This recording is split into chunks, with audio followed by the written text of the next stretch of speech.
Najua, I was very happy when I was invited here.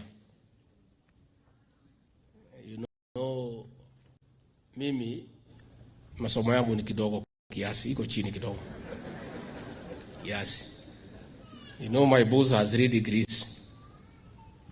The Minister for Internal Security is a professor. So around that space, sometimes I'm naumia kidogo.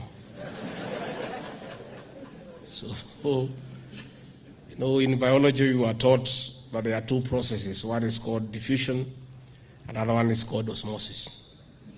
So when I come here and sit with the professors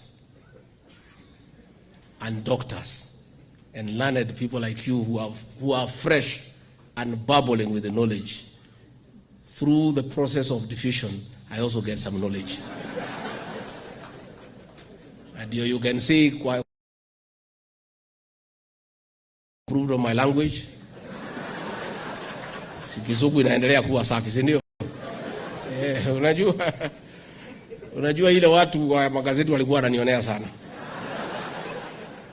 Walikuwa wananionea sana. Sasa mimi nikajikakamua kusoma usiku nini mpaka sasa Kiingereza inakuwa laini.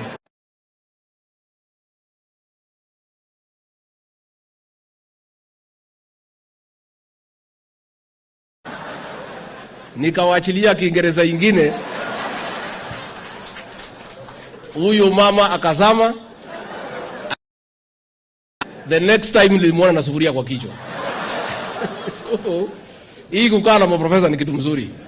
So wewe chancellor kuja ofisi professors.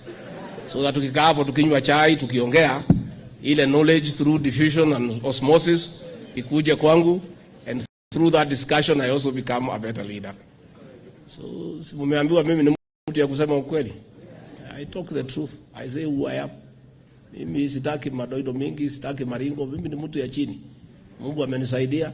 Mimi nilipata kiatu nikiwa form 2. Mimi nilikuwa school fees nakosa. Huwa tumekuliwa na chawa. Sasa nyinyi mlikuliwa na chawa? Bado. Nikiuliza nyinyi chawa iko how many times you don't know.